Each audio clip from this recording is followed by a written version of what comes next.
Hello and welcome to the second of our programmes produced here at Studio One in Tromode, in which we'll be speaking to the candidates in the South Douglas by-election. 10 candidates vying for 2 seats in the House of Keys on August the 27th. In part 1 we spoke to 3 of them. In part 2 today we're joined by a further 5, along with 2 who we're hoping to be joined by video and audio technology who weren't able to make the first programme. In the next hour or so, we hope you'll be able to find out a little bit more about their policies, their beliefs, what they can do for you, why you may put an X against their name on August the 27th, and of course what makes them tick. Before we get into that though, of course, we would like to hear from all of them. I have asked the candidates to make an opening statement to begin with, and in no particular order on this occasion, we will start with the gentleman closest to me. Andrew Jessopp, the floor is yours. Thank you, James. Good evening, everybody. I'm Andrew Jessopp, the Green Party candidate for the election. We are all fortunate to live on a wonderful biosphere island with its fantastic community and quality of life, something the Green Party obviously highly values and wishes to nurture and protect. We believe that having a healthy environment and sound public services are connected and therefore essential to the well-being of our community. However, the Green Party isn't just about the environment. It's also all about protecting all the good things of living on this island, such as people's lives, people's health, people's livelihoods and freedoms, especially during the current crisis. We need an economy that works for everyone on the island, a green economy, which is based on measures of quality of life, providing decent, stable jobs for island residents, access to comprehensive and effective health services, healthy homes for people to live in that are more affordable to rent, buy and maintain, low rates of crime and transport that's safe, clean, affordable and accessible to all. Local independent shops and businesses should take pride of place on our high streets. Independent shops bring individuality to towns and communities. It means having a fair and equitable tax system that pays for the services we need, whether they be provided by central government or local authorities. It also means during these uncertain times doing better with less and setting the right foundations in place for future generations. We need to reassess our energy needs and move forward to a sustainable carbon neutral energy future, as our current use of fossil fuels is causing environmental and social impacts across the island. We need to promote reduction, repair and reuse ahead of recycling or incineration of resources to reduce waste and pollution. It means looking after the more vulnerable in our society, whatever their age. We need to protect and improve the care services from the government and private providers. Rather than slashing funding, we're fighting to make sure the government prioritises local services, not just in Douglas South, but throughout the island. It means rewarding our key workers with fair remuneration for the work they do and have done for us over the last few months. And in order to do this, it means having MHKs that are capable of providing all these things and many more besides. Having Green Party members in Parliament will make a positive difference. It will offer a fairer, brighter, greener future for us and following generations. Thank you. Andrew Jessopp, your Green Party candidate, thank you very much indeed. We'll move along the row now to Ian James Clanton. Ian. Hello Douglas South, my name is Ian James Clanton, also known as HM the Soul. Let's get serious here. In this election, a very historic election on the Isle of Man, I'm the very first person of color and the very first black person to run in this Douglas South by-election. It's time that we start looking at what the Isle of Man means on the global stage. In an age and an era where there have been several civil rights movements, in an age and an era where the United Kingdom is in its very worst recession in modern times, we have to start asking ourselves the very deep, personal, and challenging questions. How will we as an island survive?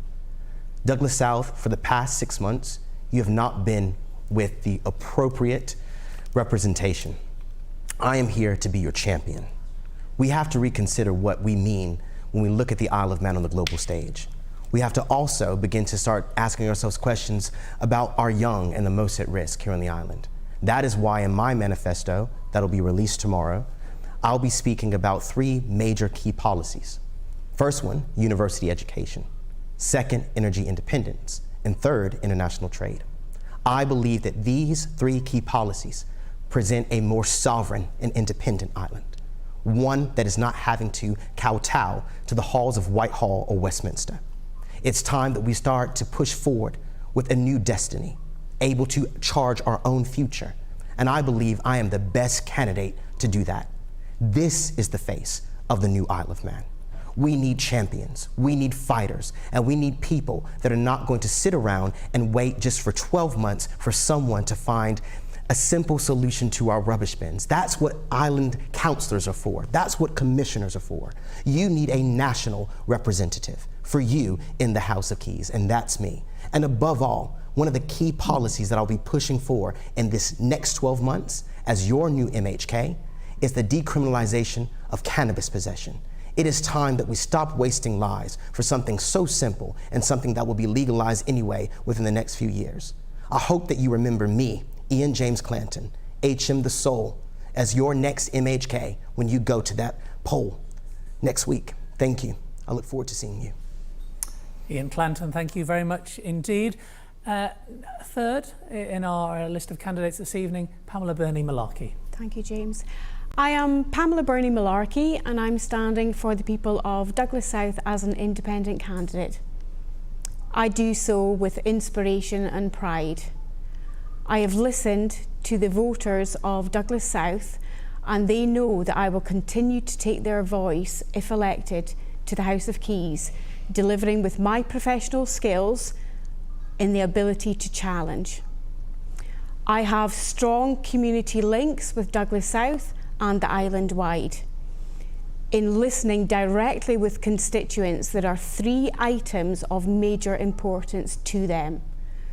To you, Douglas South, you've raised with me the affordable housing situation on island and in our constituency. We have to look towards the forthcoming all-island strategy for affordable housing. Secondly, we must look at the funding for our nursing and residential care. With regard to the Sir Jonathan Michael report, there are proposals coming forward where we will go down the Jersey route with an increase to national insurance.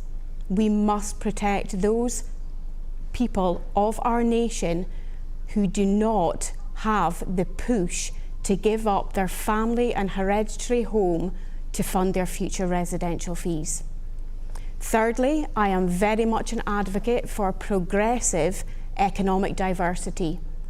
We have all said, and I completely agree with the fact that we must push forward in October for the production of medicinal cannabis on island. The creation of jobs, the creation of skilled apprenticeships are foremost. Voting for me, you have trust, you have integrity, and you have someone that will stand and listen and bring forward your ideas and keys. Good am I, Ed. Thank you, Pamela Birnie-Malarkey. Now, by the wonders of modern technology, we will just head, I can see waiting there, Kevin Oliphant-Smith. Kevin, the floor is yours. Thank you very much, James. Good evening, James. Good evening, everyone else. And thank you to StudioONE for making this possible tonight. My name is Kevin Oliphant-Smith, and I'm standing as your local independent candidate for Douglas South by-election on Thursday, the 27th of August. My primary objective is to ensure that you have true representation and that your voice will be heard within the chambers of government. I stand up for what I believe is right and fair, and I've always acted with honesty and integrity, never bowing down to political pressure. The next general election is just over a year away, and I believe you deserve a candidate who can hit the ground running to influence our future. I have the passion, energy, and determination to make sure your voice is heard from day one. I have spent the last 4 months working on the COVID wards at Nobles Hospital. On top of that, I've worked for 4 other government departments. I have consistently been involved in politics since 2006, and I was elected as a Douglas councillor in 2016.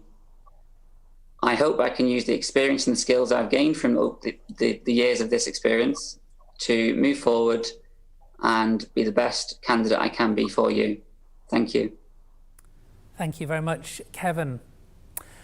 Back into the studio now, and Anthony Allen, you are very welcome to present your opening address. Thank you, James.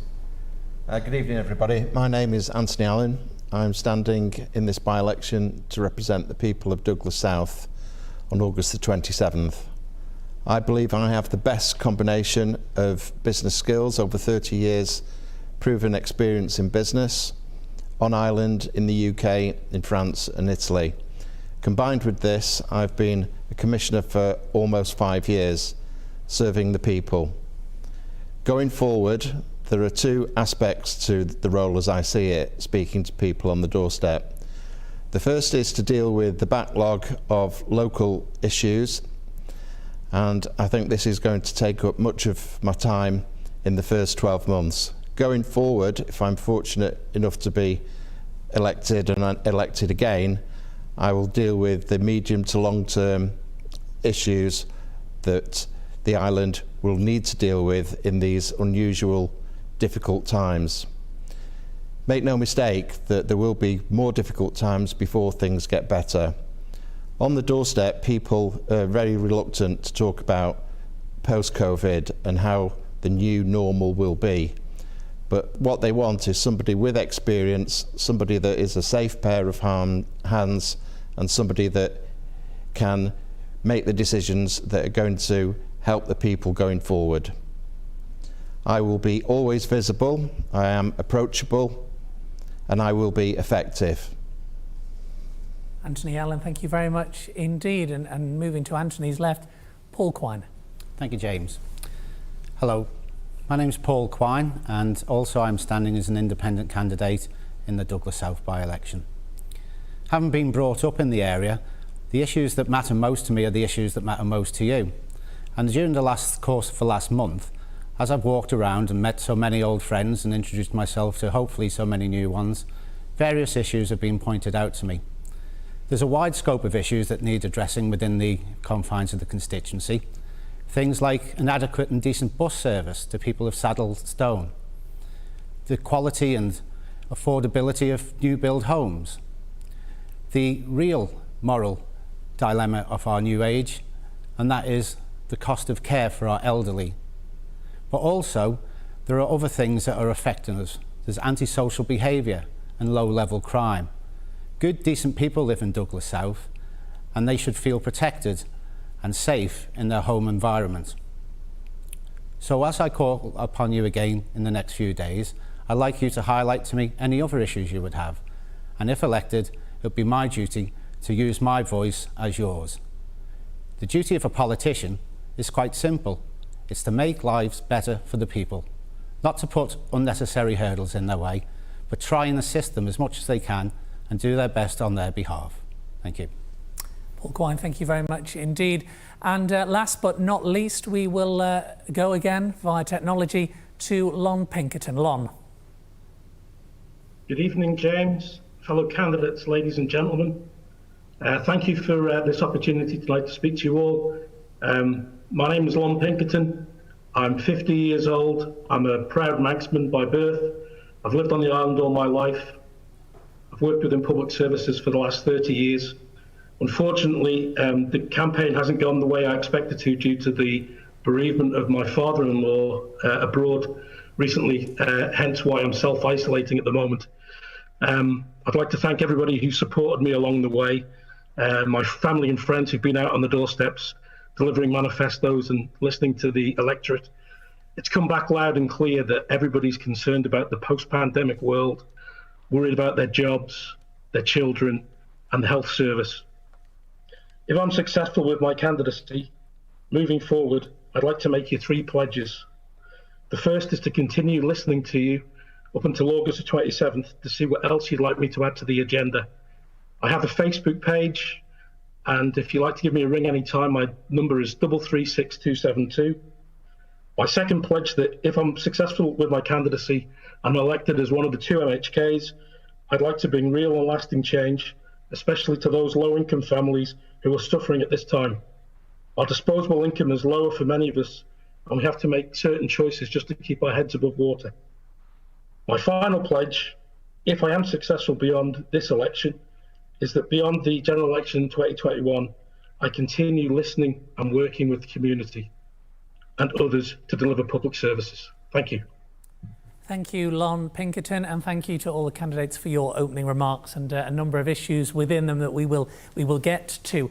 I'm going to start in the polite fashion by saying ladies first, if I may, and Pamela Birnie-Malarkey.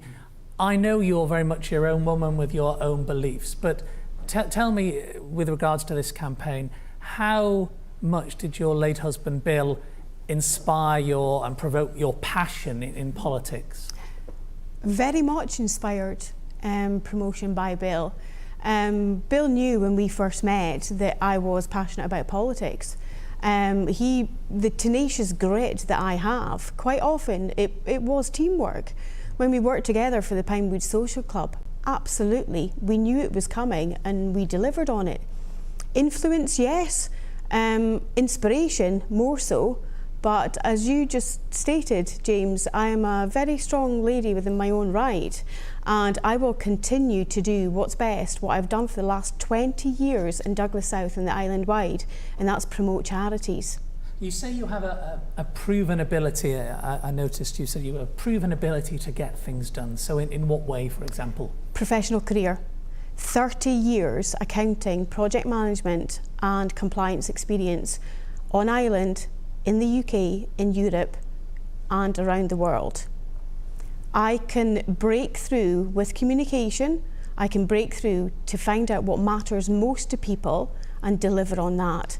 Regardless of how long it takes, I will push, absolutely push for what is right for Douglas South residents. Paul Quine, you're an Annika boy. Every constituency, that the makeup's all different, but you'll be more than aware that one person's concerns in Annika may not be the same as those in Pulrose. The worries in Farm Hill may be different again, Saddlestone, etc. So how do you plan on tackling that? Well, you listen, don't you? I mean, I suppose Douglas South is the most social and economically diverse constituency on the whole of the Isle of Man. So different issues affect different people in the different areas. As I said in my opening statement, in the Saddlestone area, it's the decent right of having a bus service that connects our people with the hospital and connects them with the town. At the moment, that's being ignored by bus fanning. Across in Annika, obviously, there's concern about social housing, some of issues that need addressing with the corporation. In Belafton Manor Hill, the issue is the rates. They find that the rates are excessively high and the people don't think that they're getting the correct value for the rates that they're paying. Again, in Pulrose, the issues are more to do with social housing and issues that really should be addressed towards a corporation. So if elected, my duty is to listen to everyone and take up their cause and do my best to try and further these issues. Ian James Clanton, tell me, I actually should get this from the outset really. Do you want to be known as Ian? Do you want to be known as HM the Soul? Because there's the potential for confusion. Is there on the ballot paper? Yeah, Ian James Clanton is what I'm down at the moment for the ballot. But a lot of people within the constituency know me personally as HM. So it's who I am to them. You've been very keen to become involved in Manx politics. I think you declared for this election before even COVID happened, when at that point there was one seat, of course. What do you think is so behind the times, to use a better phrase, that you, in your own words, more or less, why the Isle of Man is perhaps behind the stride politically compared to other nations? Just from hearing from everyone else here, I believe that everyone is talking about this concept of representing the people of Douglas South in a particular capacity. But I've not heard from anyone here about how those issues then turn into national solutions. Every single person that's here, I think, is still talking about how we are looking at the local issues. We're walking around, we're listening to people, we're hearing from them. That is not the role of an MHK. I feel that one of the key issues as to why the Isle of Man has not pushed itself beyond that issue of the small town mentality is because we're still having MHKs try to do the work of local councillors. Now, this is not some type of an apprenticeship where you start off as a councillor or as a commissioner, you go in and then you're rewarded with an MHK position. That is not how we should see this election. We're dealing with the constituency that is responsible for 8% of the entire island's population. And not a single manifesto that I've read at this particular point actually is inclusive to younger persons. More than 26% of our island's population is made up of it. Well, let me say that. What makes you think then, because I'm going to talk about experience with some of the other candidates in a moment, what makes you think you can come in straight away and hit the ground running, as it were? For the past 6 years, I have conducted several political contributions for the Isle of Man. Some in the formal capacity of ensuring that we had representation, our very first representation at the UN Climate Change Conference. I've also secured various different contracts and deals for the Isle of Man's real estate and property element. I tried to do this through Heritage and the Castle Mona, but I ran into so many different obstacles and issues with things like the Sefton Group, which we can get at another point. I was also able to attract key diplomats over to the Isle of Man that were here to do representation for clean energy, for green tech. And these were some of the key instrumental components to it, not to mention university education when we don't even have a university. I went out and I met with university partners that wanted to work here on the Isle of Man, but every single time I was stunted by something, and it always seems to be tenfold. Well, let me say to you, and we will come back in a roundabout way to this. Sure. The points you make are all outlined in your manifesto. Yes. But do the people of Meadow Crescent or Heather Crescent really want that? Do they not want somebody who's going to sort their problems out, whether it be on the roads, be the health service, be school issues? What you're saying is, I mean, if you're a diplomat, is that not a better role suited to you? Well, we don't have one created at the moment. In order to be able to create a proper diplomatic role, you have to get someone in the keys that can create it. One of the key issues is the fact that, like I said, the local has to become global and back again. Every single issue that a person would be facing right now in Middle Crescent, or even in Vicarage Park or Saddlestone or Annika, you're going to find out are equally shared amongst various different parts of the Isle of Man. We're only 13 by 33 miles. So it's not like we're dealing with, New York, for instance, or Texas. We're dealing with an island that's the size of DC geographically, with only 85,000 people. Now, that's not a problem. That's actually our strength. And I believe that we have the opportunity, a very unique opportunity in this window of time, to create what that national presence is in the world. And I can guarantee you it doesn't happen by being part, because we're not physically a part of the United Kingdom, it doesn't happen by having UK representatives tell us what to do. Interesting. We'll come back to that. Anthony Allen, you're one of two candidates, really, with the greatest respect to Kevin, because I know his time was very short as a councillor. So you're really one of only two candidates with local authority experience. Why do you believe that is crucial? Well, just to pick up what HM has just said, the role of an MHK is one of balance. It is to serve the local constituents, and the other side of that is to deal with policy making and legislature through Tynwald. If I'm elected by the people of South Douglas, I will establish a regular surgery in 3 parts of the constituency, so that the residents don't have to go to one point. I will make it convenient that there are 3 locations, and I will do that on a regular basis. I've established Saturday morning surgeries previously, and they've worked well as a way of communicating with people. I think going forward, what should be understood is that, and certainly this has come across on the doorstep, is that people are saying to me, "I need help," and I've had people in tears, and through various issues, and I think that they want somebody that understands how local and government work, and yes, they are different, that can signpost them if necessary, or can take their case to a higher level, to a different level, from start to finish. What people want is representation. If it's been going so well, as you say, in Onken, respectfully, why didn't you try and stand there again next year? I've got to pay tribute to Mr. Dominic Delaney. He's a retired MHK, and MLC, and he's had 30 years experience. In a conversation with him, he said that I was made of, in his opinion, the right stuff that's needed now. There's a job to be done now, not waiting 12 months. So when I declared, and I was one of the last candidates to declare, I realised that nobody really has got the same combination that I'm offering to the people of Douglas South. So it's my local government commissioner skills and my business skills combined that make me a strong candidate of choice for the people of Douglas South. Thank you. I would suggest that the only member with more local authority experience is you, Andrew Jessopp, but almost approaching 20 years, I think. But tell me, as a member of the Green Party this time around, why? Well, as you know, James, I've been campaigning on environmental issues in the Isle of Man for 30 years. So, you know, if you cut me open, there's a green core.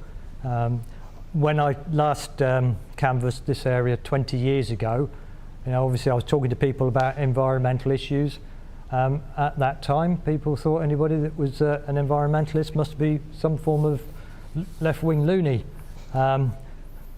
This time around, it's remarkable how those views have changed. So what's changed? Because, I mean, on the whole, the Friends of the Earth stroke environmental campaign, even before the Manx Green Party was formed, hasn't had much traction.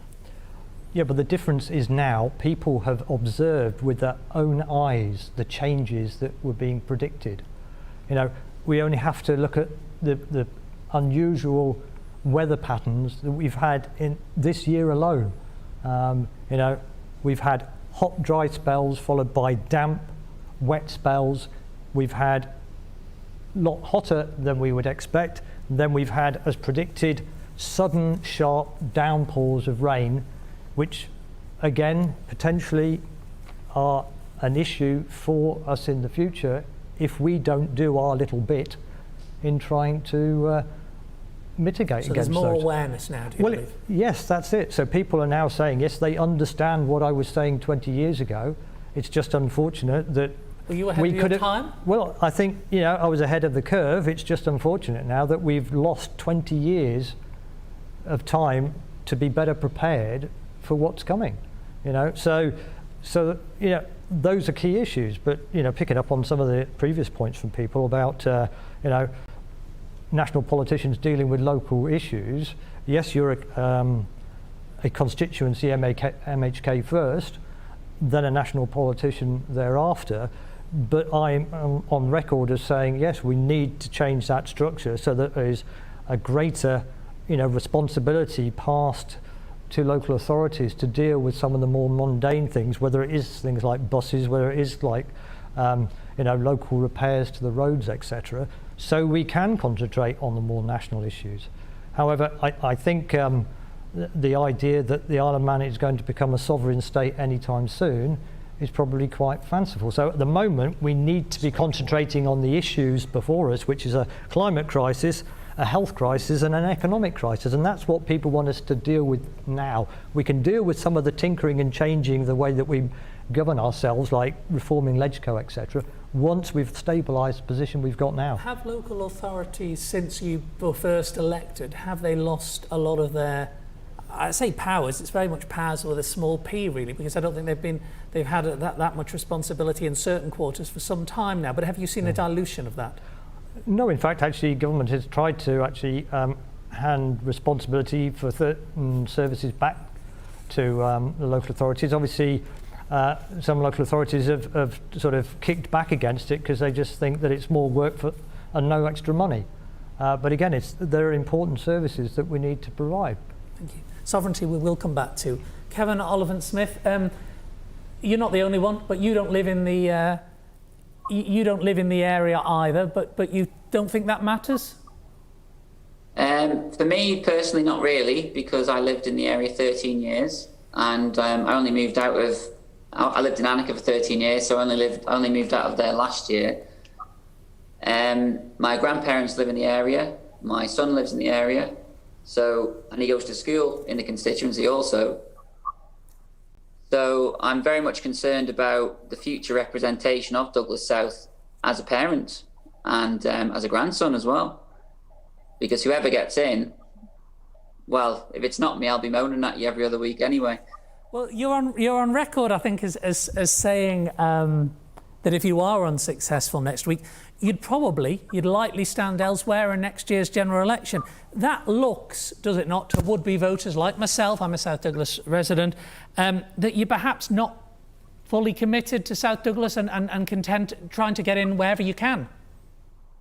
I mean, I think this idea that if you're elected in a certain constituency that you can't help anyone that lives outside of that constituency is really old and traditional. I mean... That's not the point I was making, though. The point I was making was you said if you're not successful next week, you might go elsewhere next year. I mean, that doesn't give a commitment to would-be voters. Well, it is on record that I did say 2 years ago that I would stand next year in the general election for Douglas East. That is on record, that's out there. The reason I made that decision at the time is because that's where I'm living at the moment. And there is this old thought of you have to live in the area that you stand in. I don't necessarily agree with that, but that's what people tend to think. Interesting. We had a chief minister who was in politics for nearly 30 years who didn't actually live in the area. So it doesn't have to be a hurdle that can't be overcome, or it's not necessarily the barometer. No, I mean, I was elected, as far as I'm concerned. Yes, my priority is to Douglas South, but equally, if somebody called me from Ramsey, why not help them? I mean, I'm also, or I would hopefully be a national politician as well. We live on a small island. We're all neighbours, really, and I think, quite frankly, we have too many representatives on the Isle of Man. We're completely overgoverned. Well, it's interesting you say that, because I know Pamela Birnie-Malarkey has got an issue on that in her manifesto. It's a very interesting one. But quite frankly, you could be talking yourself out of a job here, because you believe that ideally there would be one seat available today, not two, in not just South Douglas, but all the constituencies. Is that right? Why? Very much so. We are overgoverned. We have to look looking at the current pandemic. Every organisation in the private sector, in the third sector, charities have all had to trim their cloth. They've had to cut back.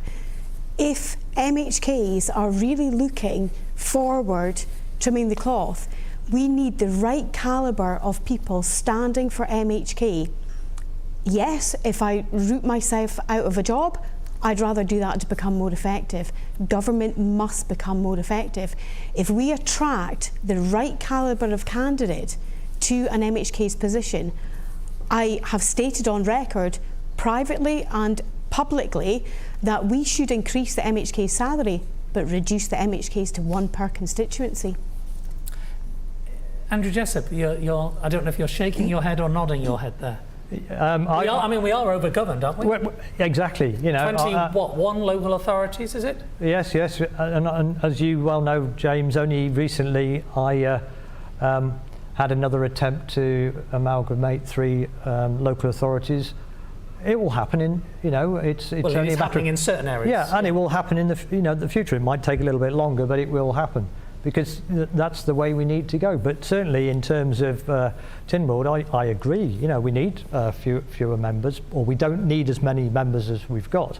However, the danger is that you're saying, well, we'll attract a better class of candidate by offering more money, but that isn't one doesn't necessarily follow the other, because we operate, generally speaking, on popularity politics. It's a beauty parade. You're not necessarily going to get the best candidate for the job, but you'll just end up paying them more money. Well, shouldn't the voters have the choice in that? Well, they have. Actually, having more people to choose from actually gives them better choice. Well, certainly they've got, whatever your stance on it, they've got a free-for-all in South Douglas this time with 10 candidates for 2 seats. We'll move to Lon Pinkerton if we can. Lon, just want to change tack slightly. Thank you. I just want to change tack slightly, because there's obviously, we're in the middle in certain places, not here thankfully, of a pandemic. Lots of comments about COVID-related matters on the doorsteps, in various manifestos. What is your stance on the island's borders at the moment? Having just come back from the UK and abroad, we are in a very unique position where there is a sense of normality. When I was in London at the weekend, I felt like I was walking through a zombie movie, if I'm honest.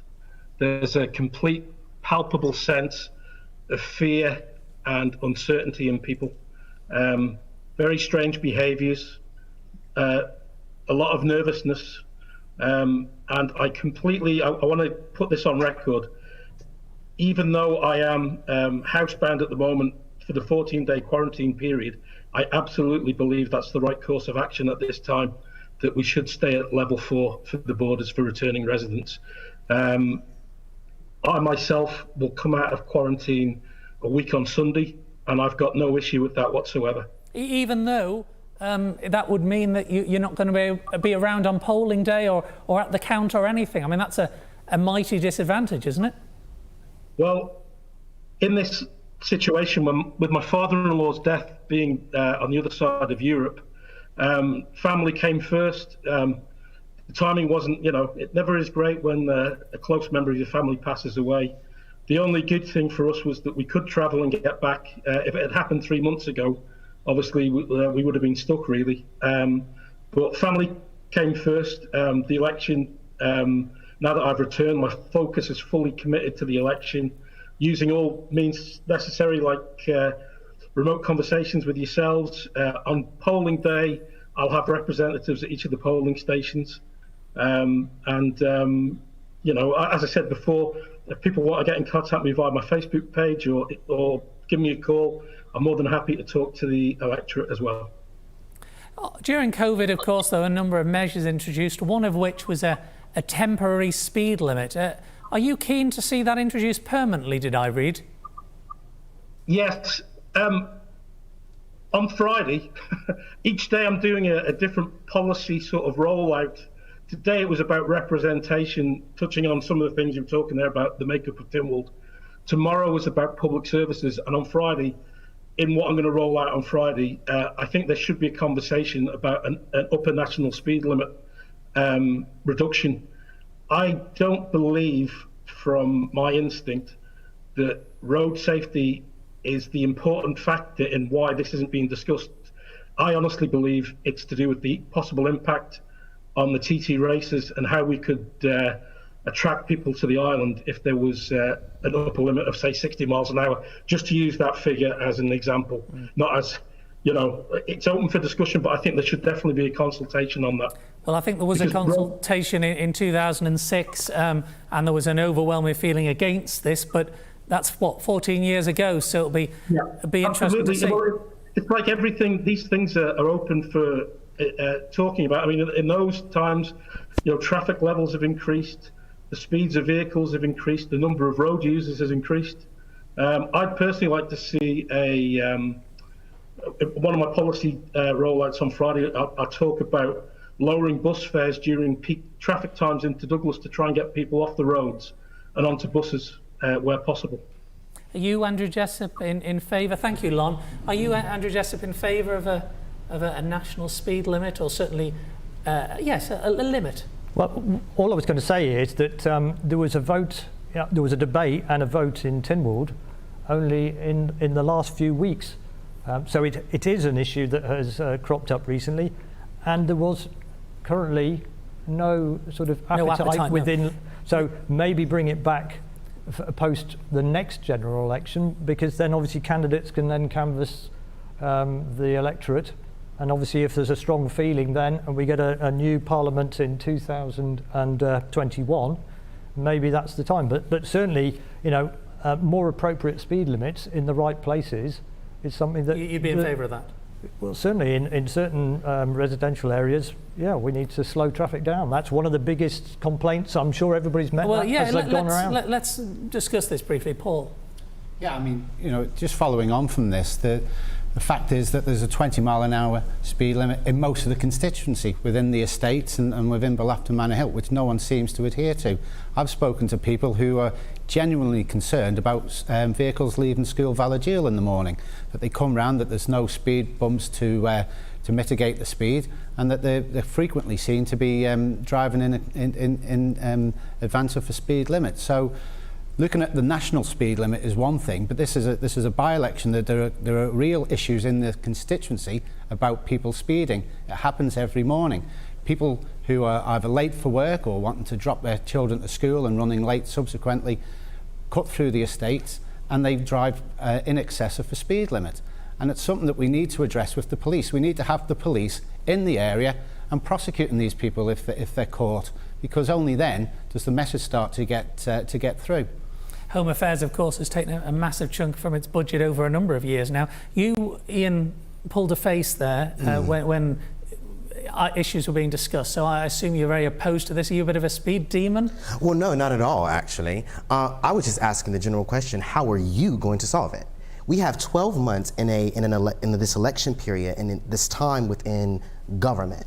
Within 12 months, how are you then going to ensure that that speed bump gets built? How are you going to ensure that there's money in someone's account to ensure that there's a budget for it? Because what I'm saying is the fact that there's a whole nother game here. It's not just fighting a local issue. You're having to go up against senior level ministers that all have separate agendas. We don't really have party politics here. No, not to put down the Green Party, but we don't really have that here. You have so many separate agendas. We have the Quine party. well, true. 9 individuals and ministers. You could say, rightly or wrongly, and we haven't got time to go into this today, that the Council of Ministers, the ministerial system, has served the island well since 1986. That's for another day. But just let me pick you up on a point there. Birnie-Malarkey, the late Birnie-Malarkey, actually installed some speed restrictions in Farm Hill about 11 years ago now. He wasn't a minister at the time. So when you say there about going up against agendas, have you got any proof in that? Yeah, different agendas. I mean, you see it within the Council of Ministers. You brought up Quine. I mean, all it took was someone like Chris Thomas to go against what he believed, what his constituency voted for the Chief Minister to be able to sack him. He knew the rules, though, and you accept that at the start, do you not? You sign up to that, and you fall by it. But how can you change any of those rules unless you have people that actually break some of them? I mean, just because something was a rule doesn't mean that it was right. I mean, you look at America. Does it mean it was wrong, though? But this is it. But also, too, that comes down to voters and people to decide. What we actually will have to look at, specifically with this specific ballot, is we don't need more of the same. Every single thing that we're talking about right now are individuals talking about the same thing that they've been talking about since the beginning. We need a candidate that is not afraid to challenge the status quo. You cannot have change without trouble. Isn't there, because there's not been just candidates, there's been because politicians have challenged the status quo that we're talking about this, because there's always controversy, there's people who are willing to go against the establishment. That's nothing new either, is it? No, I believe it is. I believe that one of the key situations to this is the fact that there's certain voices that have not been heard. The underrepresented, those who have been excluded, have never had this opportunity before. I mean, in 1867, that was the very first general election. People think that the Isle of Man has just been this independent island, self-governing, with people all agreeing and all interacting with each other in peace. That is anything but fallacy. It has every aspect of this society which has never been in agreement over a lot of different things. Right now, we have a lot of things on the table, and we have to ask ourselves the question, do you want more of the same, people knocking on your door, over-promising and under-delivering, or do you want someone that is a key champion for the issues that no one else wants to talk about? You will not solve those potholes issues, you will not solve those rubbish bin issues without being a sovereign island. And everyone's kind of saying the same thing, but refusing to claim the big elephant in the room. We are coming back to sovereignty. Anthony Allen. If I'm elected by the people of Douglas South, I do not want on my conscience the death of a single child or a single person. These are issues that an MHK will have to take responsibility for in terms of going to the DOI, in terms of dealing with the police, in terms of dealing with the councils. You can't pigeonhole and box everything and say this is my job or this isn't my job. It's a case of being effective and getting the job done. At the end of the day, every life is important. Paul Quine? Yeah, I mean, I don't think the people of the Isle of Man need a lecture from Mr. Clanton about democracy. I think that's the last thing we need. And just to go back to his issue, which he seems to be addressing himself in somewhat presidential terms, I think what we need to do is to listen to what the people tell you on the doorstep. And if he's been around to as many houses as I have, particularly in the Saddlestone area, he will have been told that speeding in that estate is a significant issue. And quite rightly, as Alex points out, I'm not going to stand by and be held that I didn't do enough to try and mitigate the speeding, and let's hope not, however, if something befell a child. Pamela Birnie. James, there's two elements to what's currently being discussed that I'd like to raise. We always kick things into the long grass. The speed limit is never something that's going to be agreed on. That is something that Manx residents must make the choice on. Regarding the structure of the Council of Ministers and the collective responsibility that's in there, I've declared in my manifesto and talked to many people years upon years about the collective responsibility within Council of Ministers should not be the Chief Minister picking his ministers. MHKs need to pick the ministers who are in there. So if someone doesn't toe the line, then they're not kicked out. They're replaced by someone else that is voted on by Keys members. Responsibility for the Council of Ministers needs to come back to members of the House of Keys. It does ultimately, though, still effectively, doesn't it? Just in a roundabout way. Well, looking at all the Council of Ministers appointments over the last 20 years, they have been individuals who have been picked to fit the face of the current Chief Minister. Do we not, and let me put this to you, Ian, after Pamela, do we not, though, put our faith in an MHK when we elect them, or more than one, and then if they're elected Chief Minister, do we not have to trust them to pick their own cabinet? Pamela first, then Ian, then Andrew. We could, but the voice of the nation is constantly criticising collective responsibility. Well, the collective responsibility should be in the House of Keys, not by individually picked friends of friends. Ian? I will give you a lesson in democracy. Well, just answer the question first. Of course, this is the lesson. The lesson here is very clear. The Chief Minister is elected by MHKs. Now, it doesn't matter if that Chief Minister carried the weight of their entire constituency. Look at our current Chief Minister. He got the second seat, not the first seat. If we were going by the popularity or being able to hold a mandate of the people, it should be Bill Shimon. Yeah, but should you be a Chief Minister based on popularity? No, not by popularity. It's, do you have the mandate to carry enough of the will of the people? And we talk about constituencies, and this actually goes out a little bit to Kevin as well.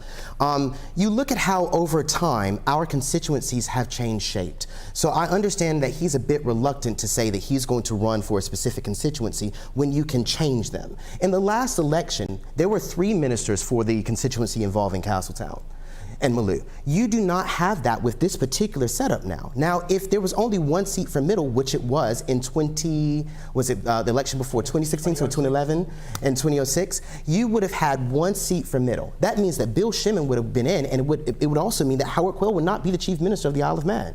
So that's your first rule in democracy. We do not democratically elect the Chief Minister. The people don't do it. And this is not about Bill Shimon's, this is just an example. An example of how things end up when you get into the system. Certainly Bill Shimon's would not have been a suitable candidate to be Chief Minister with Who's to say that? With no political experience behind him, would he? 4 years ago, Pamela, would he?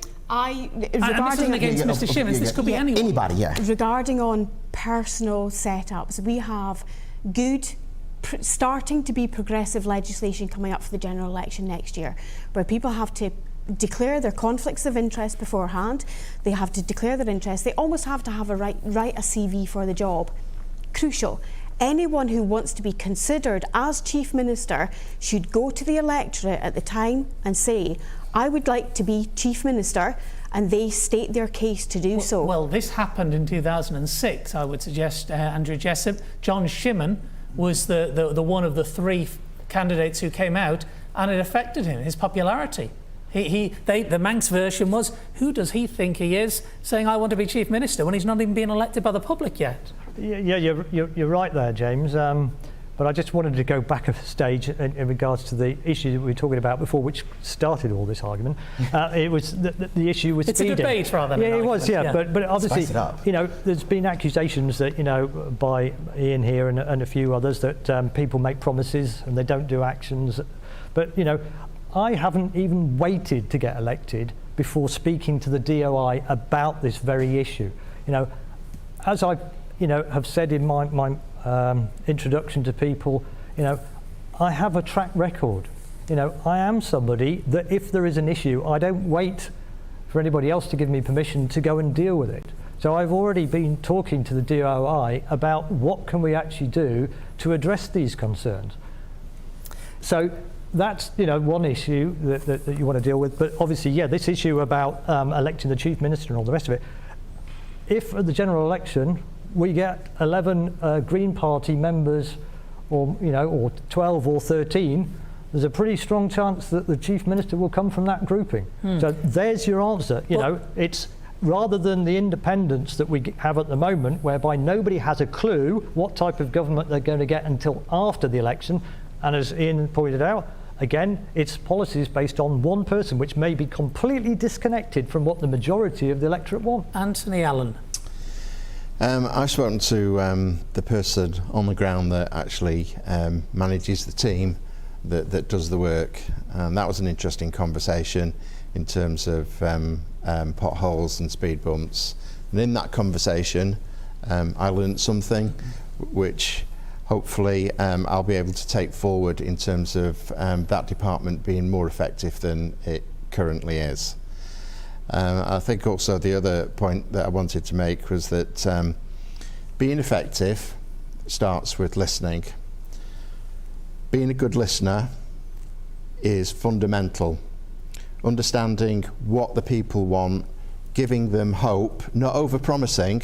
I don't think any prospective candidate or any MHK should over-promise and under-deliver. Thank you, Anthony. I mean, that is politics, and has ever been thus, has it not? Yeah, that's the issue. And kind of going back to one key point here, just to the office and the roles. Even if we are elected as MHKs, so say for instance, the two of us from this sitting are elected as MHKs, we still are subject to paramount legislational political powers of the United Kingdom. That is the issue. This is the thing that we should be voting on right now. So are you saying the island should, I mean, again, these aren't new issues as far as I'm concerned. No. Are you saying the island should go it alone ultimately? We've had this discussion in the not too distant past. Would we be better breaking away from our partners, if you like? I don't believe we have to go at it alone, because we've been alone for quite some time. We have and we haven't. We're a proud nation, as you know, but equally, we will sometimes jump when we're told to.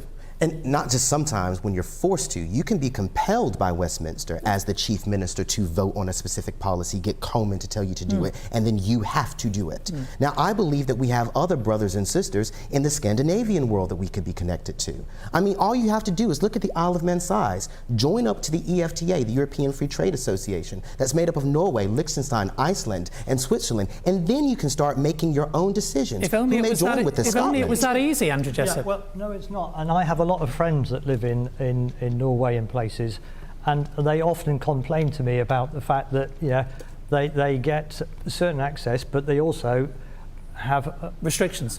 Yeah, and the restrictions probably, as far as a lot of them are concerned, outweigh the benefits, and therefore this idea of being on the outside but somehow joined doesn't necessarily result in everything that you imagine that you'll get. So certainly at the moment, it wouldn't have made any difference how I voted or anybody else voted in Brexit. The legal position would have remained that the Isle of Man would have been outside the European Union. What's important now is what is the new relationship going to be between the Isle of Man, the UK, our biggest trading partner, and beyond that to the EU, which I agree gets back to that issue of diplomacy and all the rest of it. But the reality remains that we're outside the EU and we're a small crown dependency. Yeah, a small crown dependency with a lot of significant powers now. I believe that if you have the right leader, if you have a leader that can actually empower people and not forget the young, If you look at the situation that we have now, the voting age on this island is 16. And like I said, I keep going back to this. It's their future, it's their decisions that we have to start leaning on. Not a single individual in this entire part of this election has ever rose up those issues. And historically, it's not been the case. So you're pushing yourself here as the candidate for the young person. Where do you draw the line? I mean, what is a 16-year-old's say worth more than a 60-year-old's? I don't believe anyone's say is more important than the next. I believe that they all have to be given the opportunity to speak. Where is the interview? What are you saying? I'm saying that why don't we have... Wait, no, huh? I'm saying why don't we have... No, do tell me, please. Yeah, I was just going to say, where are the interviews where individuals are then feeling comfortable enough to be invited by a 16-year-old to be interrogated about other types of questions that don't have to do with simple matters of the street, what has to do with things about their environment? All it takes is to look at something like the Climate Coalition and to see that different people all around the world, specifically younger persons, are the key champions of these things. It seems to me in so many cases that a lot of the individuals which typically run in this, which are older, then only focus on those issues which apply to them. They forget that they are, let me speak, they are important for their grandchildren and their children as well. Where is that level of accountability? And I'm saying that in a world where you're not an MHK, in a world, Kevin, where you're not able to be the MHK to look after your child, who are you going to support? Are you going to support the leader that's going to kowtow to the United Kingdom? Are you going to have a sovereign leader, one that's actually going to fight up against the issues that you have here in the Isle of Man and actually institutionalize something that's a little stronger for you as a person? You still have Manxman status, people. I'm coming back to you on this, but I want to go to Kevin because you've been sitting there patiently with a big smile on your face, or is it a grimace? No, I'm just listening patiently. What's your stance, Kevin? Which issue? On the issue that we've just heard from Ian on it, in terms of the role of an MHK and where the island should be positioned. Well, I mean, going back to, sorry, because I've heard many questions since I've been asked. So going back to like reducing the MHK sizes, for instance, that's a good idea. But then one of the candidates there said about increasing the salary. I don't agree with that, because I don't think you should be drawn to the position for a salary. I think it should be more of a following, something that you actually want to do to improve the community. Of course, you need a salary to pay your own bills and to live, but it shouldn't be an excessive salary. It shouldn't be any higher than the average salary on the island. There's recently just been an advertisement for the healthcare executive chair, the new healthcare commission that they're setting up on the island, £160,000 a year salary. That's just, it makes me sick to my stomach when they think of some of the cuts they're doing within the community, the pay that the nursing staff get at the hospital, for example, who have got us through this great COVID pandemic. Where's the reward for these people, these hard-working people that we rely on every single day on the front line? We should be upset. You were on the front line with a small f, I think it's fair to say, Kevin. How can we improve our health service other than throwing money at it? In regards to me working at the hospital, I've got to be careful what I say. Yeah, I'm not after specifics from you, but I'm just saying how you've seen some of it firsthand. How can we improve it? Well, the communication is the biggest problem at the hospital. I've spoken to, funnily enough, since announcing for this candidacy, I've had 3 doctors contact me, and every single one of those doctors has said they've had enough. They're making further plans to leave the island because they don't feel supported in their role. The mainstream media haven't picked up on this yet, but they're trying to claw back some of the money that has been spent on the COVID pandemic. So overtime has been cut for permanent nursing staff. Bank staff hours have been reduced as well. So doctors are now working on wards with reduced nursing staff, which is putting more pressure on them to do their job. And with the other changes that we've got in the contracts and the pensions, many doctors are now planning to leave the Isle of Man, which is going to leave us in a very vulnerable place. It's nothing new, of course, in recent years, that. Lon, I'd like to bring you in, if I may, at this stage, because you've been waiting patiently as well. I'd just like to ask you, we obviously need to rebuild the economy after COVID, so how would you envisage doing that? the government announcement of the £100 million fund is a starting point. It's going to be very difficult going ahead. I mean, the unemployment figures that came out the other day, there were still 1,100 registered unemployed.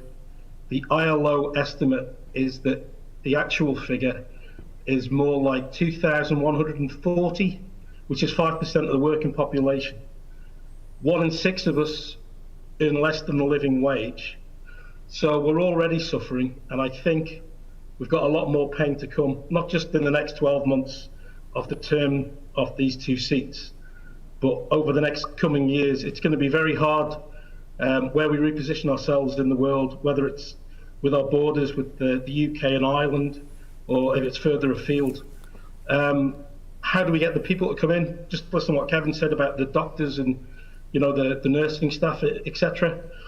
If people are leaving, how do we recruit them? Obviously, with my background for the last few years working in HR role at Manx Utilities, I've sat in on nearly 1,000 job interviews with people, and I can honestly say that a very small percentage is always about the money. That's not to say that we do it all for free, but I think working in the public sector, it's a vocation rather than a career for some people. There's over 7,000 government workers. So if we start with the public services first, government, as I say, has started this 100 million recovery fund. But where we go on from there, only time will tell. I do think times are going to be bleak. I think back to my early teenage years in the 80s, and a lot of people struggled for work in those days as well. So I think we've got tough times ahead. Kevin, I just want to bring you in. Thank you, Lon. You said before you'd seek, Lon's talking about public servants there. You said you'd seek an immediate pay rise, I think, for nursing staff. Where would the money come from? The money, there's plenty of money there. It's just being wasted. There's so much money being wasted. If you look at the figures, how many extra managers have we taken on at the hospital over the last 5 years? It's ridiculous. And most of the actual staff on the ground, the nurses, the doctors, and the student doctors there, the registrars, they don't even know who the managers are. There's so many now. Thank you, Kevin. I'm going to run this on a little bit because, as I thought, with 7 of us, there's so many things to discuss, and we are slightly over time. But we're going to push on for a bit, if I may. I want to talk to you, Ian, and you, Andrew, just to round up something just before, so we don't play ping pong too much and keep going back. You mentioned to me that if 11 Green Party candidates were successful in next year's general election, that one of them, it would be 13 to be sure. No, to be certain. to be sure. Yeah. But the likelihood is that one of them would be the next Chief Minister. If none of them had any political experience, would they be? I would say that's delusional, respectfully. And likewise, I think you said, Ian, in the last couple of weeks, that if you're successful in this by-election, there would be nothing then if you were successful in the general election to stop you becoming Chief Minister. I would also suggest respectfully that is delusional. Ooh. Whoever wants to answer first, Andrew or I'll let Ian go first. Oh, it's anything but delusional. But please tell me why. Yeah. This is the big issue that I'm having just being here in the room. We're acting as though any of this stuff is normal. COVID-19 wasn't normal. Just because someone had experience being in a hospital or working in a government administration prior to this point does not necessarily mean that they are best suited for the task. I believe that with new changes within time, and as time changes, you get new leaders. And I think that those new leaders can come from anywhere. And talking about credentials, I have an urban planning background. Okay, I don't just step onto the scene and say that we shouldn't have speed bumps or that we're not talking about environmental issues. I did my very first PhD thesis and my master's degree specifically on green energy and green building. And what I'm saying is the fact that it doesn't necessarily mean that any of these specific specializations are there to define what type of leader that we are going to be. I believe that the time itself dictates that. Running for office isn't there to shape who you are, it reveals who you are. And like I said, if people are not angry about the state of affairs that we are in right now in the world, I do not believe that they're listening to the constituency of Douglas South. There are a lot more people upset about the way that things have been run than are compliant with it. And I definitely will tell you, I am that button of complete change. So you'd be ready to run the country in 12 months' time? 100%. Okay. Ready to run. I'm already doing parts of it. I've already been representing the Isle of Man without any funding and support from our government. There have been, so many lies posted online about how I'm on benefits or something. Right, okay. It's just ridiculous. You don't give too much credence to that, I'm sure. Ian's been doing so much for the Isle of Man. Have any of the other candidates heard what Ian's been doing out of interest? And that's not to say he hasn't. I just wonder how widely that is known. Anthony? I was going to make a completely different point. Well, let me ask Andrew his first question then. The Green Party, if that did happen, and I know the party's planning to put a number of candidates up next year, would there be support there from the public? Do you really believe that? We might find out next week if there's an appetite for a change and for people to accept. Dictates that there's no real appetite, though, for there may be an odd party representative here and there, but history in the Isle of Man dictates, that's not to say it can't be changed, of course, that there is no real appetite for party representation on a wider scale. You're correct that we haven't had a significant block from one particular party in for a while, but we've had parties operating in the Manx political arena for, I think at least 100 years or more. With the Manx Labour Party, Mec Vannin, at one stage was incredibly well organised and funded before it sort of split apart a bit. But certainly, but the representation was minimal, wasn't it? Well, exactly. That's the point I'm making. The actual influence was minimal. I think it was, but I think that again, because people are getting fed up with the fact that that they, as Ian and others have said, don't feel their views are being properly represented. They see the only way to change that is by having a block of people that are all operating to the same policies. Hopefully they'll all have the integrity to stick together and not use a certain label to just get themselves elected and then after they've been elected suddenly go independent. Interesting points there, and we could talk all night, we really could. Anthony, I know you wanted to, and then Paul, you wanted to raise another issue, a few issues back, I think. A lot of the conversation has been on matters that are out of our control. We've got no control over the pandemic, we've got no control over Brexit, we've got no control over Westminster. I want to bring this conversation back to where I believe it should be, and that is the government investing in education, the government investing in health and social care, the government investing in all aspects of our lives, supporting the people that are on the verge of not being able to feed themselves, not being able to heat their homes. Let's talk about pensions, whether they be pensions that people are hoping to get, pensions that they've paid into, or pensioners and the value of the pensions that they're receiving. I think the focus is going off on a tangent. Let's talk about the real issues. Because we need to fund it. What money? What are the real issues you believe, Paul Quine? Well, the real issues right now is growing the economy, sustaining it in the short term and growing it in the long term. And in the short term, our primary way of achieving that is to keep our money local. It's to buy our local produce, support our local industries. Even that sometimes may even involve paying the extra few pence. It is worth it to keep the money turning over in our own economy. As we move forward and we get up through the other side of the present situation, then we need to look further afield to try to attract investment from outside the island inwards, and that only comes from having good sustained air links. During the 1980s, the Isle of Man enjoyed unprecedented economic growth, and that was powered by Manx Airlines, fundamentally through our London Heathrow connection.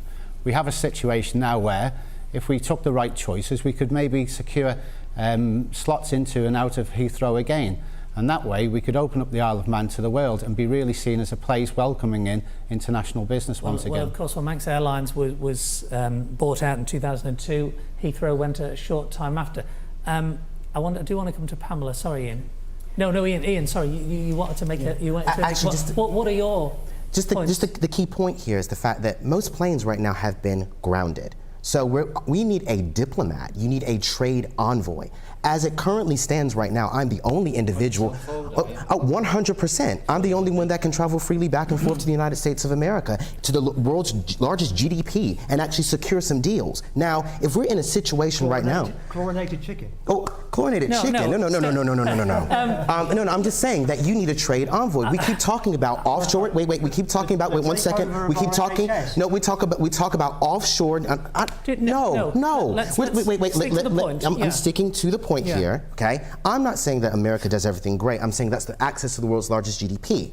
So I'm saying that if you want private investment, if you want individuals to come to the island, you want to attract them, which is what you're saying you need to do to fund your green energy projects. You need a diplomat to go over there to meet with them, to speak to them about what the Isle of Man has to offer. Tell me, are you putting a very good case forward here, personally, by you, for the wrong job? Oh, the right job. You need a trade minister. Is that what you're being chief minister as well? Well, no, this is it. The chief minister is a new role. Let's hear you now. So let's get back down to it. It's the fact that we are dealing with unprecedented times. You need individuals who can't just chew gum but can walk at the same time. If I'm in a situation right now at this particular moment as your next MHK, I'm able to hit the ground running, not only by representing you on your local issues, but by tackling the international issue of getting funding to this island. How would you do that, of bringing key diplomats here. What I'm saying is the fact that... So have a lot of government ministers. Well, this is not all of them have traveled in the same way. Not all of them are 30 years old and have brought this in 6 years of time being here on the island. My thing is this, is that you're making an investment in me for the future. Will the rest of us be here in the next 20 years sitting on this stage? Well, there's a great possibility and chance that I might be by my age. Not all of us. Well, no, that's a good point. So I'm saying, like, we need people that can challenge it. And yes, I know I'm getting passionate and a bit angry about it, but guess what? I think somebody has to. And not at all. And we want everyone to express their views. Pamela. Pulling back a little bit, I'd like to bring up a real valid point that Anthony raised regarding building and investing in the Isle of Man. I am of the firm remit of you must always under-promise and over-deliver. The big question that hasn't quite been tackled yet is, how are we funding all these promises that are being made? I am a realist. I'm an accountant. I've worked in economics. Where is this money coming from? We rightfully this year have been paying people correctly during the pandemic. Absolutely. People have been fighting, where is the next meal coming from? You best believe it. We need to, if we're looking to the future, where is that cash coming from? No one can be disillusional about it in any way, means or form, whilst not promoting an increase in tax and national insurance. This is the only way that the Isle of Man government are going to get out where we are now and where we are in the future without borrowing. What I would like to do if I was elected as an MHK, I'd like to have a pre-budget next year. Pre-budget. The pre-budget goes out. This is the level of expected expenditure from what people have said, those crucial issues like the NHS, environmental causes. We say 25 million every year for the next 30 years. Where's that cash coming from? Rightfully it should be spent. However, where are every single Manx resident's views on that? I would like to go out and ask every Manx resident, if income tax and national insurance is going up, whether we like it or not, it's going up. I would rather ask Manx residents, this is your expected level of expenditure in certain areas. How much are you prepared to pay for that? If you've talked about possible national insurance increase, would you be in favour of putting up other taxation? It's happened, James. It is going to happen. under my watch. Anyone thinks to grab a vote, I'll vote down the budget. Well, reality has to kick in. Reality has to kick in. You'd promote zero-based budgeting in government, Absolutely. would you? That would make you popular in Treasury. Very much so. Would you? This is not a popularity contest. This is doing what's right for the island. Take your point, Andrew. Well, as I say, the party that Bill was originally associated with was promoting priority-based budgeting. So is that effectively what you're trying to reintroduce? Which obviously at a time like this might be, but of course that obviously removes all the nice to have, which probably at this moment in time most people would agree that we have to prioritise. Well, we're talking about nice to haves. Paul Quine, I know you mentioned in your manifesto, and I'm going to have to wrap it up fairly soon, although I don't want to, that it would be impossible to upgrade most of the roads in the area, partly due to cost, due to the infrastructure adjacent to them as well, but that your solution would be to reopen the Douglas to Peel railway line and a modern commuter service. Now, isn't that a nice to have rather than essential, respectfully? I take your point, James, but I think every government has one major capital expenditure, and I would like to see the railways being the one of the next government. You know, we've got strategic assets here. We talk about the environment, we talk about car speeding and that. The way to address it is take more cars off the road. I think if we look at investing in our railways and offering the public the type of transportation that is modern, clean and efficient, I think they'll take it quite easily. Peel's doubled in the last 20 years and will probably double again in the next 20. They've just completed a large residential development out at Crosby Hill. Ballasala's about to double, but no one addresses infrastructure. People talk about it, but no one addresses it. We still think that we can put hundreds more cars every day onto a single carriageway road and expect it to actually absorb that. It's not going to happen. No, but that's the old paradigm of predict and provide. It's not addressing the fundamental issue, which I've been going on about for 30 years. It's no good building houses in one place and having jobs in the other area. Because, unless we all go back to the lockdown where people were working from home, and that may be the answer, we've got to just get people travelling less. Therefore, we could save millions immediately by not having to go for these grandiose infrastructure schemes. That's the thing. We've got to look for smaller, smarter government and less expensive capital projects. Smaller, smarter government. It's as if we have not heard of this for 30 that's right, plus years. It doesn't mean it's not a good idea. No, of course. Whatever your vision is of a brighter, greener future. Well, it's green economy as well. Is the Isle of Man government's timescale to tackle climate change realistic? Isn't efficient enough in your view? 2050 is no good. We'll all be dead by then. Totally agree. 2035 is the latest, and if we can do it sooner. 2025, let's do it. 2025, 2020. Well, as I say, that would be brilliant if we could, but realistic. But is that realistic? I believe we can. Well, we can certainly make a damn good try if we sort of look at decarbonising our energy production. If we decarbonise our transport system, we decarbonise. In terms of our building industry, we can actually create new opportunities, again, keep stuff on island, create jobs on island. The green economy is potentially far bigger than the current economy. And even some of the biggest, investment firms and some of the biggest accountancy firms have now come on board and said, yes, we were sceptical before, but that's the reality. Could have a programme on this in itself. Pamela Birnie-Malarkey, you have made a submission, as I understand, to the climate change, or in the process of. What was the gist of that? Fundamentally, get on with it. Answered all the questions, but the 2050 is too far ahead, is quite rightly said. Apart from Ian's 100-year life expectancy, I'm certainly not going to be here, but the future generations are here. It's not just looking about today, it's looking about next year. Bearing in mind, there's any one of us who get elected to Douglas South, there's 22 sittings of the House of Keys. There's 10 sittings of Tynwald. Things need to be done in that time period. you can send out a diplomat in that time period to go and get you offshore money to bring back to the Isle of Man to fund your energy independence, to fund a university education, and to fund international trade, and that's what a decriminalize role possession. in external relations is for, is it not? Paul Quine, Why does the government have it? You mentioned, sorry? I said, why does the government not have it? Why is there not a person sitting in Coleman doing it? Certainly it has an external relations department, but just let me, I'm just going to... People going on jollies Yeah, around well, the world. The jollies. Jollies in the Sitting on loosest sense, perhaps. yachts in Saint-Tropez, you know. Well, let's That's move when a lot to, of deals were not done. to Saint-Tropez, Well, the Paul film. Quine, but you're a pilot. No surprise you want sustained air links, don't we all? What's your view on the open skies policy? I think it's been an unmitigated disaster, an absolute dog's dinner. It's given what we have not got with our airlings is accountability. If you have anyone serving you, they have to be accountable. So what we've had for 20 years now is a policy where hopefully one airline will come in and serve a specific route, and then maybe another airline will come in and operate another specific route, and instead of going and putting down a firm plan on the key objectives, which is frequent and reliable air links to the key points around the British Isles, particularly London.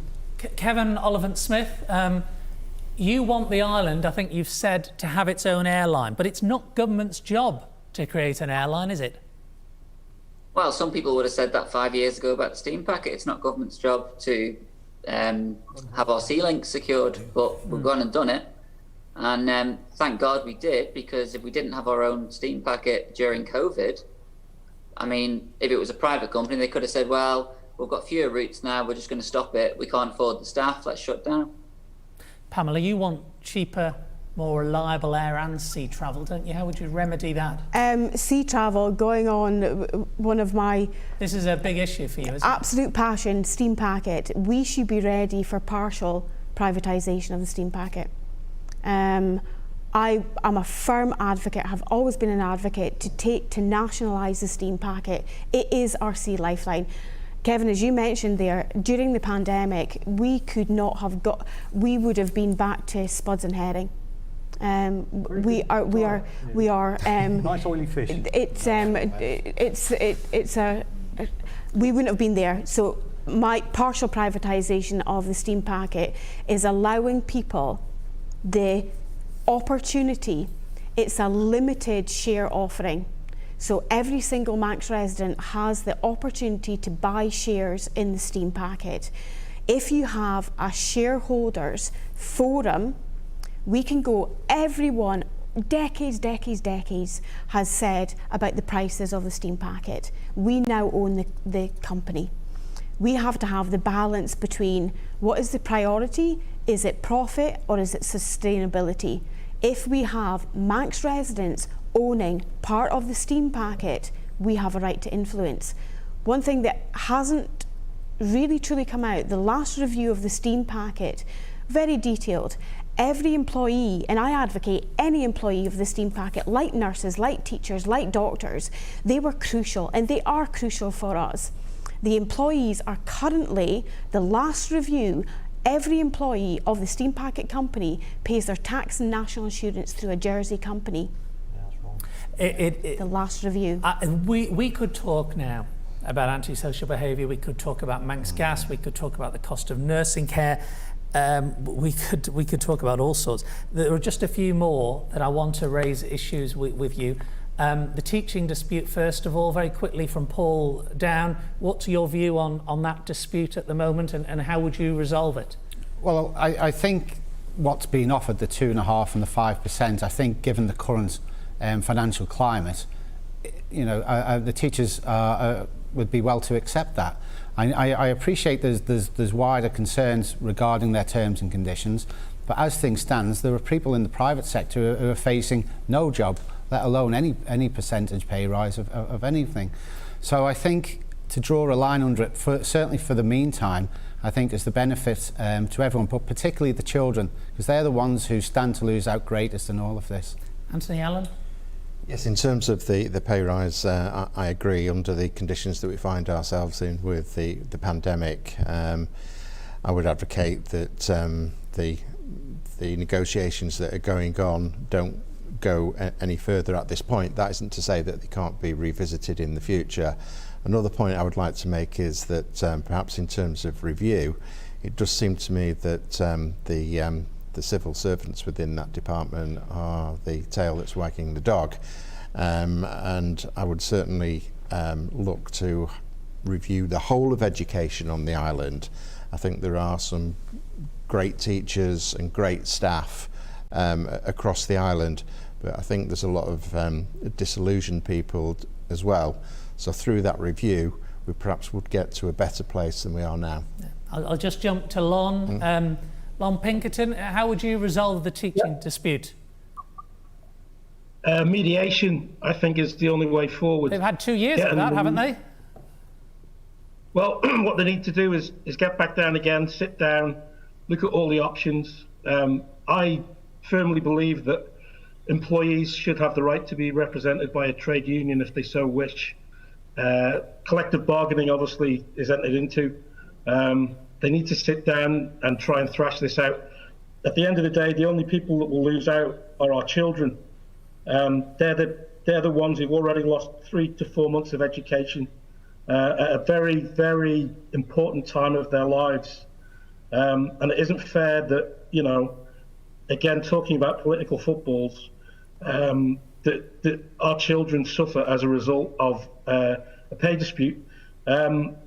Just going back as well to talking about public versus private investment and everything, I hope that the steam packet, I'm back on the steam packet, I look forward to the new vessel that's coming out. I don't know whether I would partially privatise it at this stage. What I would like to see is when they finally decide to replace the Manannan, they actually bring in a vessel that can be used 12 months of the year rather than 7. I don't think we need a like-for-like replacement for the Manannan. I just wanted to make that point as well, because you were talking about the steam packet. Okay. Kevin Oliphant-Smith, you obviously go to the local schools. You've said that. How would you solve this dispute? I agree with some of the other candidates. I think for now, I'd put things on hold. They could make agreements in place now to start in 12 months' time, once we've recovered a little bit more.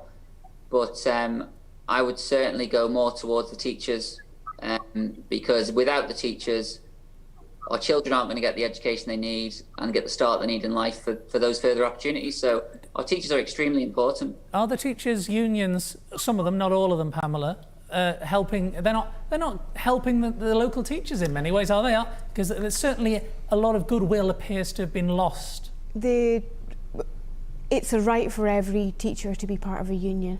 But that's is it by fair choice. to say some of the goodwill that perhaps was there in their favour 6 months ago is waning now? I think the solution perhaps is, again, agree with most of the other candidates of, for the moment, place pay rise, yes, place the discussions for the future terms and conditions, honouring the current terms and conditions, place that for the future. However, the biggest part that we're missing is communication.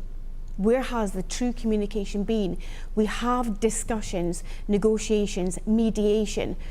People should get on one-to-one. Let's have some of the civil servants in the Department of Education, Sport and Culture go and actually spend a day with teachers, go and spend a week. The same remit, a teacher goes and spends a day or a week in the department. The reality needs to hit. Unless people realise what others are doing, see each other's the position. communications will not be there. Department of Education and Children, Ian, we were talking about the 2.5%, the 5%. Ultimately, some of them are wanting 9%. Is that realistic? I believe it is. I believe it's about damn time that we pay the teachers what they're worth. I think that we're now stuck in a situation where the Isle of Man government's policies, specifically over education, have been abhorrent. We're dealing with a situation where we don't even have a university education system in present Going back to Isle of Man. the teaching dispute. Yeah. The teaching dispute in and of itself is about the value of that teacher to the Isle of Man's educational process. We don't even have our own exam boards. This is institutional. But how would you resolve the pay dispute? No, the pay dispute is by the revamping of the entire institution. But that's not going to happen overnight. So these teachers are threatening to strike in a couple of months. This is it. And look, I'm on the side of the teachers. Right. Let's be very clear. It's the fact that they are 100% right. What they're asking for is an overhaul and a change of the institutional system, not just a pay raise. So appreciate that. Yeah. Ian would support them with 9%. Would you? And if so, where would the money come from?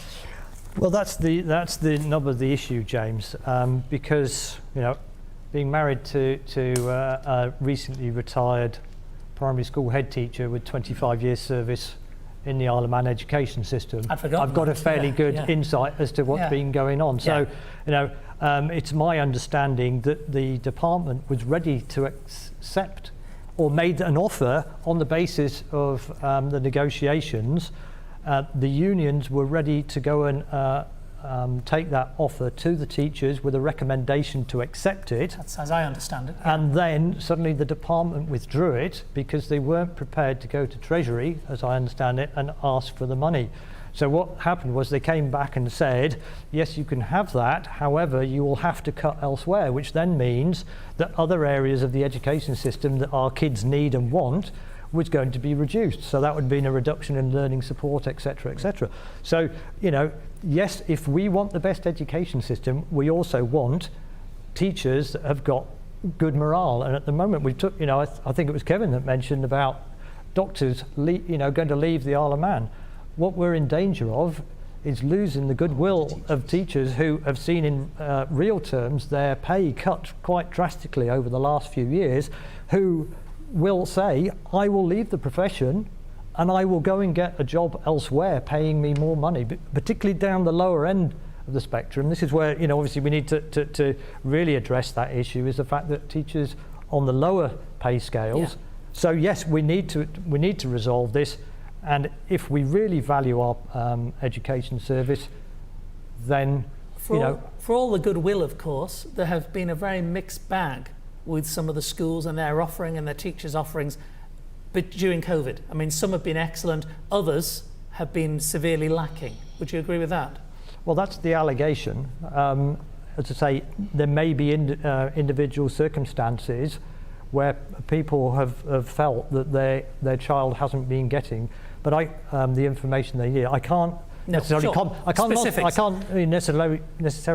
comment on some of the secondary education, but I know from a point of view that the primary schools were engaging with the parents. Obviously they were open, they were accepting kids from key worker families, and they put their lives at risk, are the same as anybody else. So it's not going to be easy, but again, this is where we've got to do better with less. Okay, Anthony Allen. Yep. I've been having different conversations with teachers that love teaching on the Isle of Man, that have a more holistic approach to teaching, very different from the UK, would certainly not want to leave the island and go and teach in the UK, would certainly not want to put themselves on the job market and try and find a role in a different profession. A lot of people become teachers for good reason, which is that it's a dedication, it's a vocation. They want to make a difference to those children of whatever age, and I think that in time the government will realise that investment in teaching has to be, and they will make that investment. All I'm saying at the moment is let's just hold tight whilst we get through these difficult times, and then we will revisit it with a review, and the pay will be forthcoming. There is an independent review. There is one on the way, of course. Paul Quine? Yeah, the question of retaining them or getting good teachers in the first place, I mean, no child ever forgets a good teacher. It's a fundamental thing that you're brought up and you always respect them for what they give you. My niece is starting out on her teaching career at the moment. She's due to commence a placement in Liverpool next month, providing, of course, that the schools go back. But the issue with it is that she's got no desire to come back and teach on the island. She's happy to stay and live in Liverpool. And that's the thing we have to look at with our younger people. It's a thing about moving off the island, experiencing something different. And coin an old saying, we cannot put an old head on young shoulders. So what we have to look is, yes, retaining the teachers we have, but we have to look at trying to convince our younger people who leave the island what virtues there are of living on the island. And as someone who worked off the island for a long period, not by choice I have to say, but through requirement, it's only when you're away from it that you actually appreciate the quality of life that it gives to you. Last word on this to Ian. I know of 2 teachers personally in the constituency that had to leave the profession because from the head teacher, they didn't feel supported. And that's not just from the head teacher situation. There is a hierarchy that we're dealing with within the Department of Education. I do believe that the civil service almost kind of feels a bit, hand-tied at the moment because they're waiting for decisions to be done by the minister. Now, I do not believe that there is a single way of just solving the issue. I'm not trying to overly simplify it, but the same reason that created it won't be the same reason that then finds the solution to it. You do need younger people in there. You do need younger individuals, younger teachers, people that are able to question the status quo, to challenge it. Now, and this is politics, guys. Welcome to politics. You have to actually ask yourselves very deep questions. You may have to make certain arrangements, but that's why we're here on this stage. That's why no one's disagreeing or agreeing with each other all night. I want to talk about the area plan for the East as well. I'm just going, this is my very last question to you both. I want you to say yes or no. Medicinal cannabis? Yes. Recreational cannabis?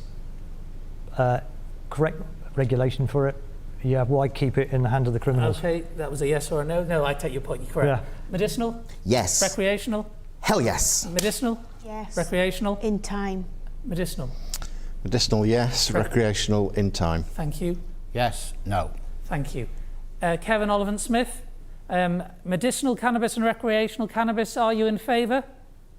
Yes. Recreational, yes, with regulation. Thank you. And just finally, Lon, you've been waiting there. Medicinal, recreational? Medicinal, yes. Recreational, not now. Thank you very much. I'm sure there's plenty of difficult and unpopular decisions you'd all be willing to make. It remains to be seen which one or both, or indeed none of you, will be in a position to make come a week on Thursday. But thank you, one and all. I know there's lots to do in the next week, so I'd like to round it up here by inviting each of you to make a short closing statement. And this time we will go in alphabetical order, so we'll begin with Anthony Allen, if I may. Okay, my focus is on 2020 and 2021. I'm looking at the near future. I'm not about to go into blue sky thinking. I'm a commercial personality, somebody that wants hard facts, that wants to make decisions with government. I want the government to be more transparent, to communicate better, to waste less money, and if I'm elected a week tomorrow, any promise that I've made to anybody that I've met, I will keep. Thank you very much. Pamela Birnie-Malarkey. First and foremost, Douglas South voters, you can place your trust in me. You have done already through my charitable remit. I can prioritise your views. I will listen to you. I will deliver for you. I will be fair. I will also be firm. Pamela Birnie-Malarkey, good am I it. Thank you very much. Ian James Clanton. Douglas South, we do not want more of the same. Like I said before, I'm the candidate that's going to fight for the decriminalization of cannabis possession. I'm the one that's going to ensure that the Isle of Man is energy independent. I'm going to create a trade commission, and I'm also going to ensure that private partnerships can occur for proper university education to be here on our island. I am that candidate, and I hope that you vote for me in this wonderful election that's happening in the next week. So August 27th, vote Ian James Clanton as your next MHK. Thank you, Ian. And Andrew Jessopp. I think that my 30 years of campaigning on the island and nearly 20 years of local authority work demonstrates that I'm somebody that can get things done. You know, I've got a reputation for providing good quality services, the type of facilities that people want, and at a price that doesn't cost the earth.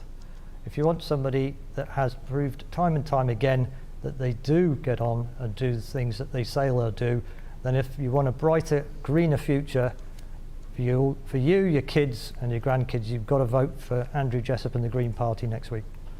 Thank you, Andrew. We will move to Kevin Oliphant-Smith. Douglas South, I believe the current government has represented the high net worth wealth individuals for long enough. It's not been fair representation across the board. I will be standing for those hardworking individuals who are struggling every week to get by, who are looking for further opportunities in the economy and growth in education. During my time outside of politics, I was involved in the implementation of the Disability Discrimination Act 2016, the Equality Act 2017. I've been campaigning for the Landlord's Tenant Act since 2012, which is still ongoing. And yeah, I hope you'll vote for me. Thank you, Kevin. And the penultimate candidate to address us tonight, Lon Pinkerton. Thank you, James. I'd like to say to everybody who's registered to vote next week, and even to those who aren't registered, who may think about standing themselves at the next general election, I'm just a normal person living in the constituency. I'm a proud Manxman. I've got over 30 years public service experience. I've done a lot of behind the scenes work that I think will give me the experience to represent the needs of every man, woman and child in the constituency. And I hope to secure your vote on Thursday the 27th. Thank you. Thank you. And finally, last but no means least, Paul Quine. Thank you, James. Well, ladies and gentlemen, we've heard many statements tonight, some achievable, some desirable, some maybe not so. But to me, the fundamentals in this by-election are the matters that you've put to me, and they'll be the ones that I'll try and address should you wish to vote for me a week on Thursday. Thank you very much. Thank you for watching and for your patience as well. Thank you to all the production team, and especially thanks to all the candidates for your time, and I wish you all the very best of luck on August the 27th, one and all. Thank you again, and goodbye.